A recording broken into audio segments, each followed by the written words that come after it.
right, we're going to get started. Thank you all for being here, and thank you for taking time out of your day to be here. In this webinar format, you can hear and see me and my screen, but I cannot see or hear you. Following this webinar today, all registrants will be sent a recording and a slide deck for your personal reference. Immediately after this webinar, you will be directed to a survey link. We appreciate your feedback as it helps us know what we're doing well and what we can improve in the future.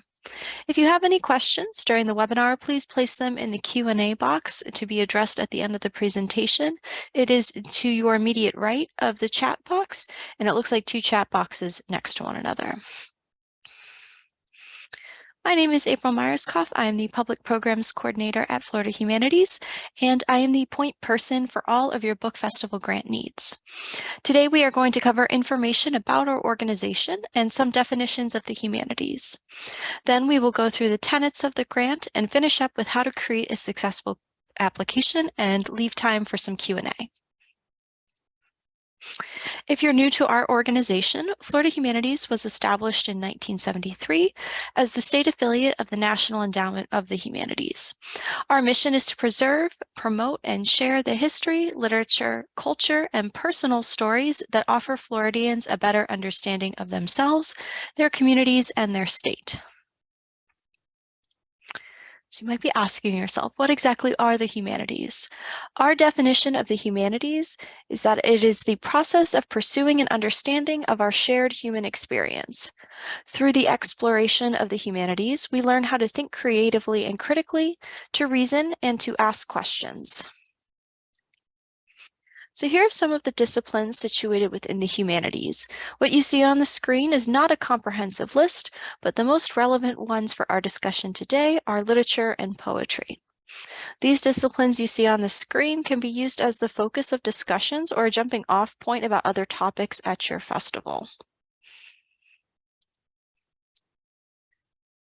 So you may be thinking that beyond book festivals being a celebration of literature, the humanities may not be present. However, by facilitating conversations about literature through panels and author discussions between authors and readers, you are helping conduct and share the humanities. These discussions can foster meaningful connections with all genres of literature, whether it is fiction, nonfiction, fantasy, mystery, even graphic novels and comics. So now I'm going to move on to discussing the grant itself. I did want to advise everyone in attendance today that there's a very limited amount of funding available for 2023, and this year's application process will be highly competitive. This funding opportunity may be closed during the fiscal year if funding is completely distributed.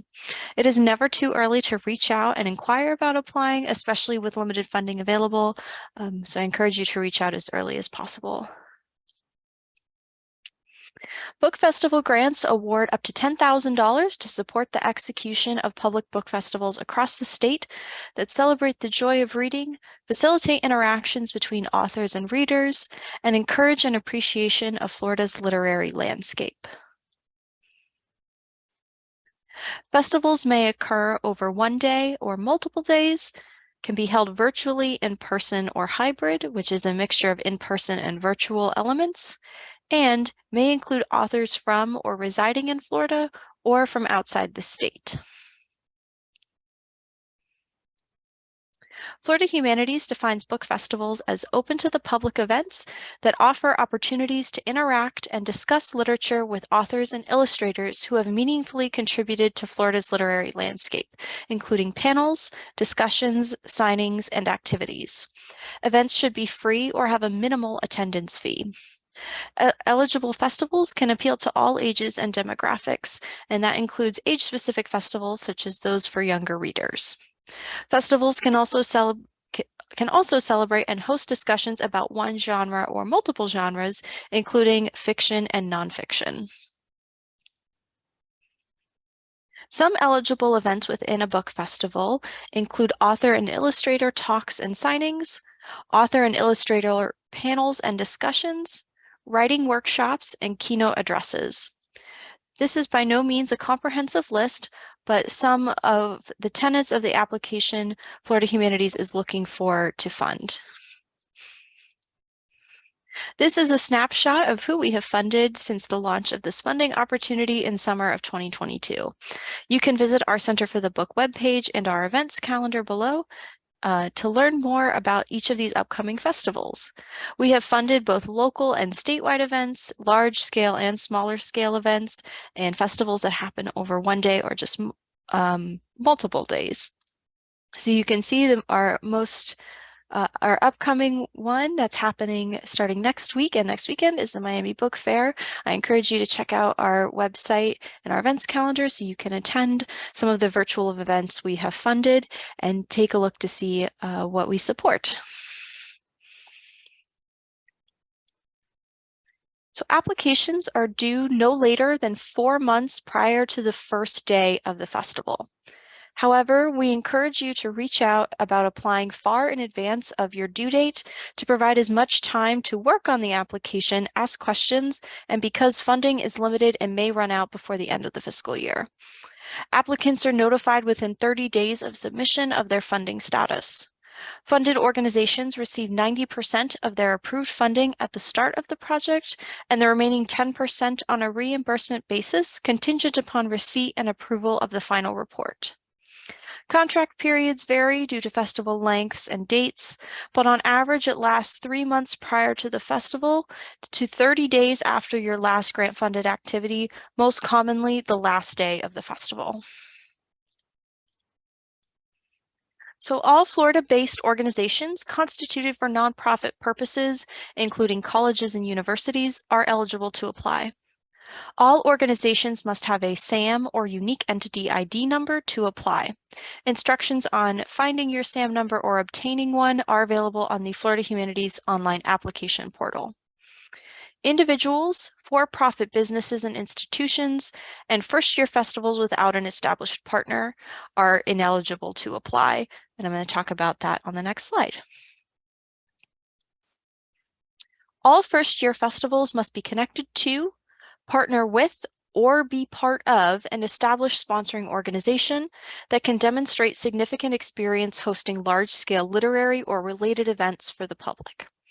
For example, these partners may be a library or library system, literary or literacy foundation, a cultural council, or a college or university.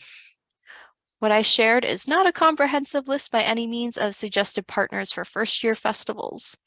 This requirement is incredibly important, and first-year festivals without a connection to, a partner with, or part of an established sponsoring organization will not be considered for funding.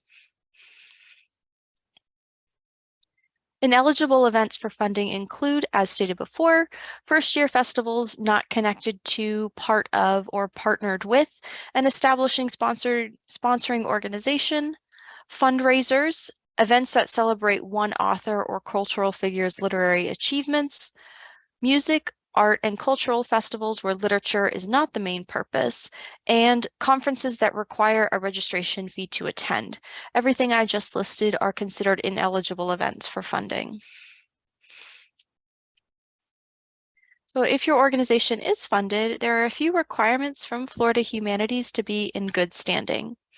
We ask that you submit some mandatory forms, including an event listing form and a final report 30 days after your last event. We also ask our grantees to be as communicative as possible with us and let us know if any changes occur or questions arise during the contract period. So I'm now going to speak about the application itself and provide some tips and tricks. If you have any questions about what I've shared thus far, please place them in the Q&A box and I'll address them at the end of the presentation. So the majority of the application consists of 8 narrative questions. All of these fields require longer, multi-paragraph responses that fully address all areas of the question with information about the festival and/or your organization. These questions cover the history and mission of the festival and the sponsoring organization, the festival's connection to the humanities, an overview of the festival's target audience and any attendance fees, your organization's promotional plans leading up to the festival vendors and exhibitors, community partners helping make the festival a success, including nonprofit and commercial organizations, and how your organization will evaluate the success of the festival. As with all of the responses, those that are well organized, clear, and concise are the most successful. For the narrative question about your festival's connection to the humanities, successful responses should provide a good amount of detail and inform the evaluators about particular panels, discussion, and activities that connect to the humanities. Most importantly, the response should focus on the proposed festival as opposed to past events that you have hosted. The text on the right provides a broad overview of how the festival connects to the humanities through author panels and discussions, and then provides 3 examples of named panels that utilize humanities topics directly. You can see the first and final paragraphs of the response are comprehensive about how the festival connects to the humanities, and then 3 panels discussing youth immigration here, historical fiction, and storytelling, which are all great topics within the humanities. Again, all responses must be well organized and clear. The response should share information about the format of the event, the venues, expected and prior attendance, and details about what kind of events will happen during the festival. A summarized timeline of all proposed activities and their implementation is required as a supplementary document, but a schedule overview should be included in your response. All of the details shared in the narrative should match the details in the supplementary documents. And again, focusing on this festival's plans and desired outcomes is more important than sharing past details or past programming you've hosted. Unsuccessful narrative responses are too short and do not provide enough information, as you can see in the responses on the right. The response does not properly describe the festival's connection to literature and the humanities, and it is difficult to determine important details, or details vary from response to response from the supplementary documents.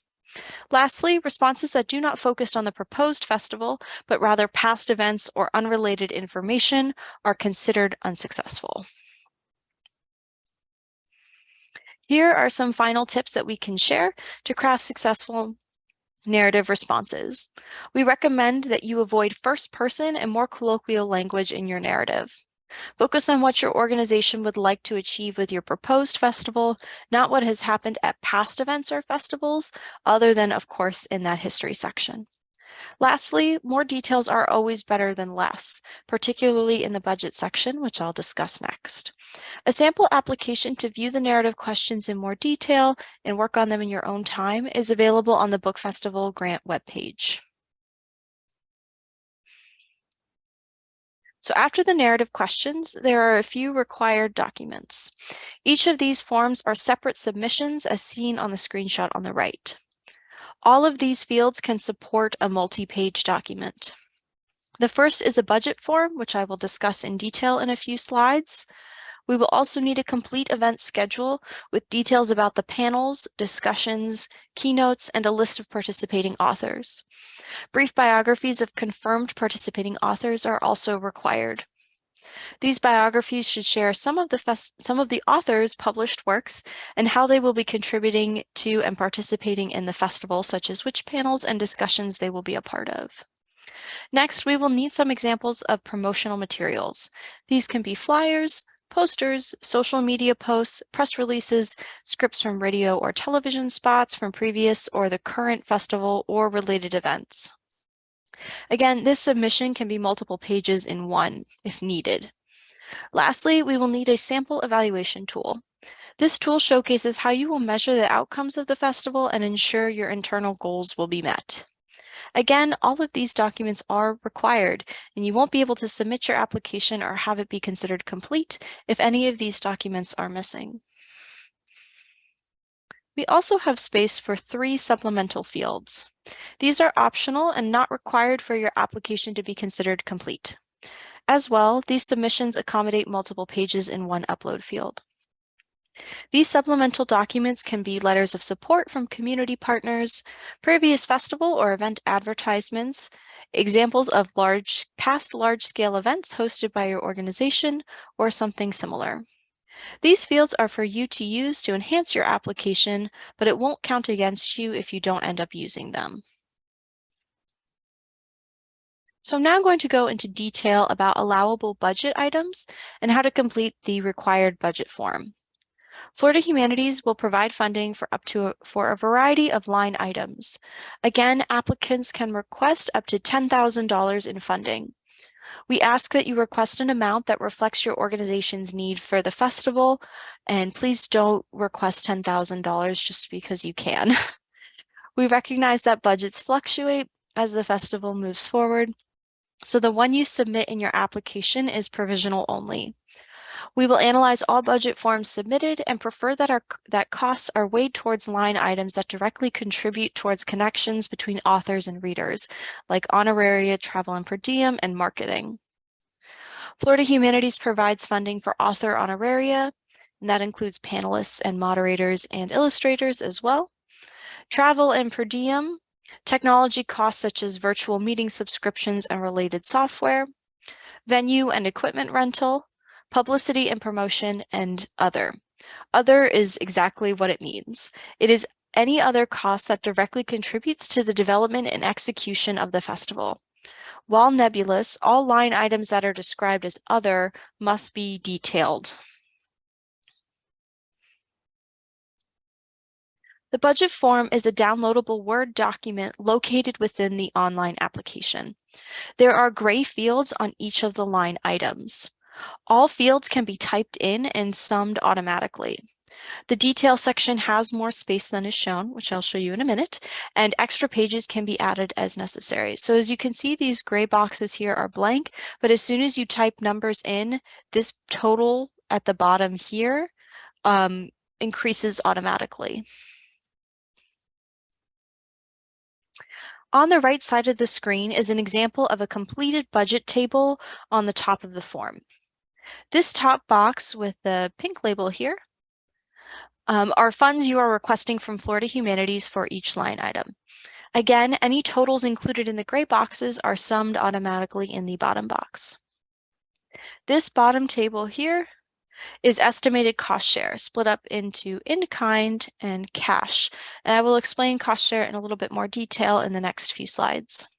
Again, totals you submit in the boxes sum automatically, and then the two sums together total one big number down here. You can account for 15% of your total request in indirect costs in your cost share without detail necessary, and more details about that are in this box here. Successful budgets are those that ask for exact, detailed funds for specific costs as opposed to general line items. Make sure your requested funds don't exceed $10,000 and that you match at least 1-to-1 in cost share of your request. So this is the budget detail that can be found below the tables that I just showed you in the previous slide, and this section is required. We require details for both requested funds and cost share. And again, this space that you see on the downloaded original document is not only the space you have, and more pages can be expanded if you need to. Budget detail describes every cost recorded on the table in depth. It is clearly organized between requested funds and cost share, which is then delineated between cash and in-kind, which I'll show you on the next slide. Most importantly, budget details should show the math, quote unquote, or how each line item will be accrued. For example, on the right, it shows how much the flyers down here will cost individually. So they're printing 10,000 flyers at 10 cents a flyer, which equals $1,000. And you can also see on the top here, each line item request is detailed and matches the table's total exactly. The honoraria total is shown here, $6,000, and then how that amount is accrued between these three authors. You can see, for example, that Jane Doe is being paid $2,500 to participate in the youth fiction immigration panel that was detailed in that previous narrative response. Making connections between the narrative and budget form is important as it paints a complete picture of what funding is needed and how it will be expended. So I've mentioned cost share a few times throughout the presentation, and I'm going to go into detail about it. Cost share or match are costs of a project, program, or event that are not paid for by Florida Humanities through a grant or requested funds, but instead using resources within your organization or resources from outside your organization. A minimum of a 1-to-1 match of your awarded amount is required if you are funded. So if you are awarded $8,500, you will be required to provide at least $8,500 in cost share. Cost share can be accrued through cash, in-kind services, or a combination. Cash cost share items are line items that organizations pay for directly out of pocket. Cost share can be accounted for example, through any costs not covered by Florida Humanities, staff and volunteer hours, refreshments for authors and exhibitors, other grants you receive, or monetary support from nonprofit and corporate sponsors, among a bunch of others. We have a more comprehensive list in the grant guidelines, but I just shared with you is not a comprehensive list. Like the grant funds, cost share is an estimated total, as we know budgets fluctuate and change as the event grows closer and occurs, but it still should be a minimum match to the funds you are requesting.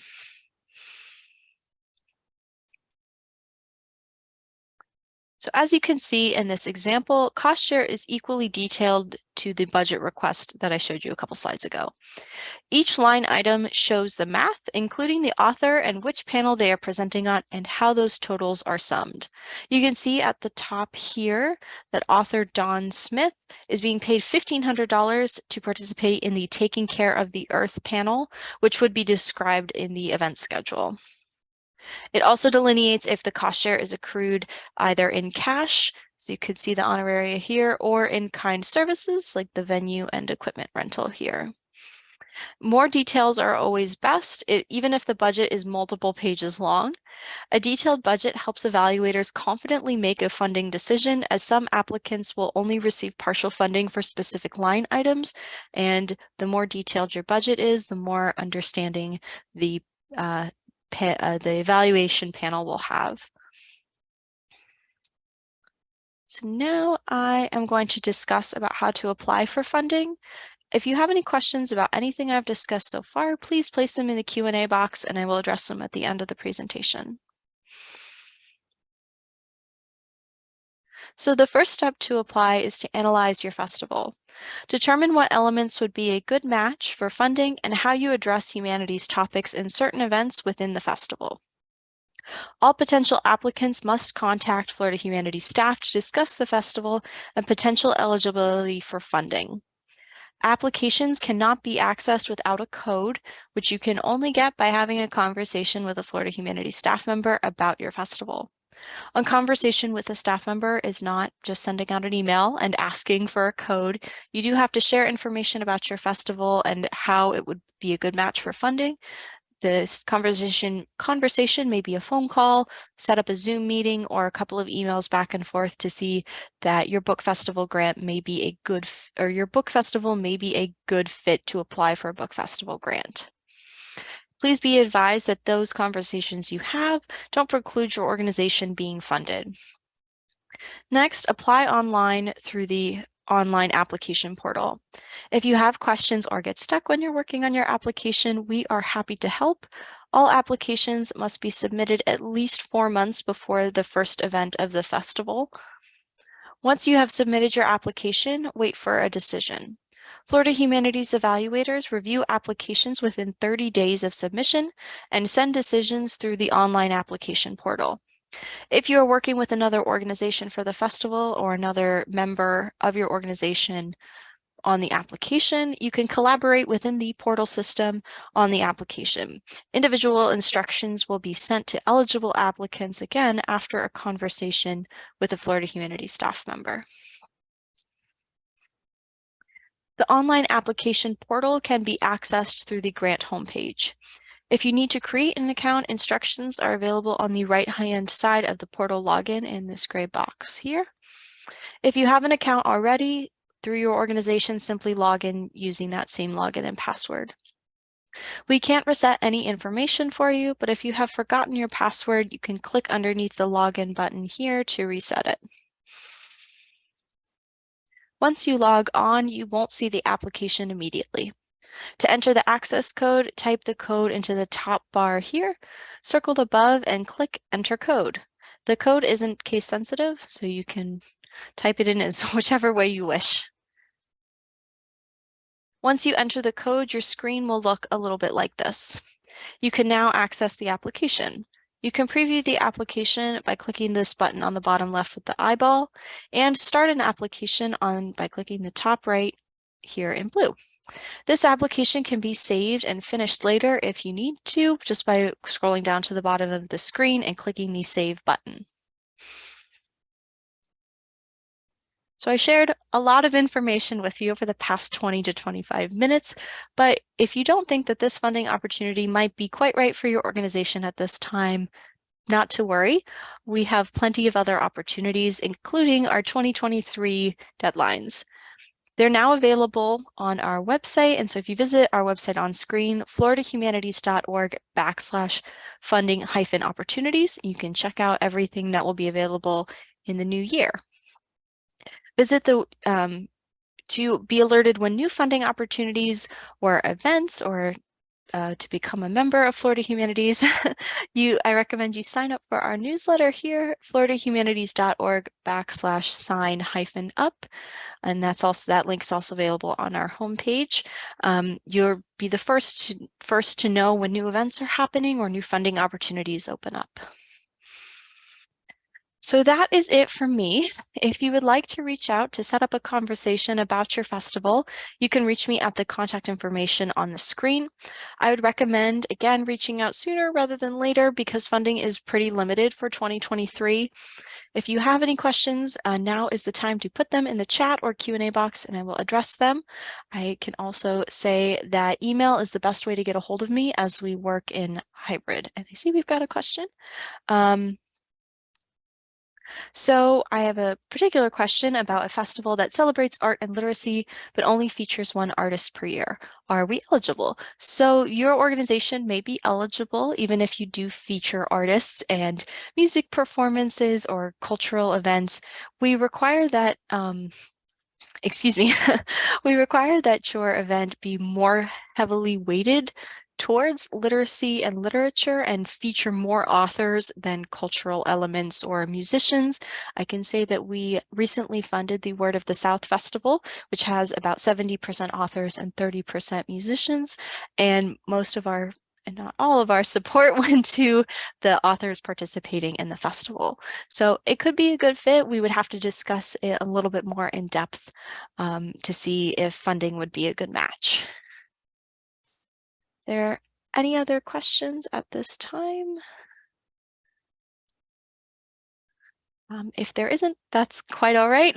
I'll give it a few moments. I can also share as well that if you are interested in reaching out to me about your festival, now, especially if it's in March or April, now would be the time to reach out. And we see as well, our festival is March 11th. Are we too late?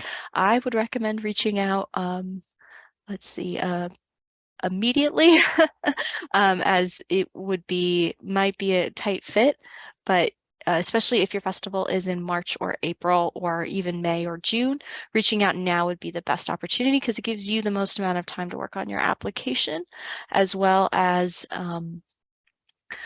if there are any delays, and of course, reaching that 4-month deadline. So if there are not any other questions at this time, I'm going to wrap up. Of course, you can email me or give me a call if there are any other questions that you think of in the future. I thank you for your time and attention today. This webinar was recorded and will be shared in full with attendees after the session. Again, if you have any questions, please reach out. Email is the best way to get in contact with me as we work in a hybrid model, and it may take me several days to return phone messages. Our offices will be closed later this month for the Thanksgiving holiday, but all of our web pages and the online portal will remain available. Again, if you have any questions, please just reach out to me. I look forward to hearing from you about your spring festivals, and I hope you have a very good afternoon, and thank you for attending.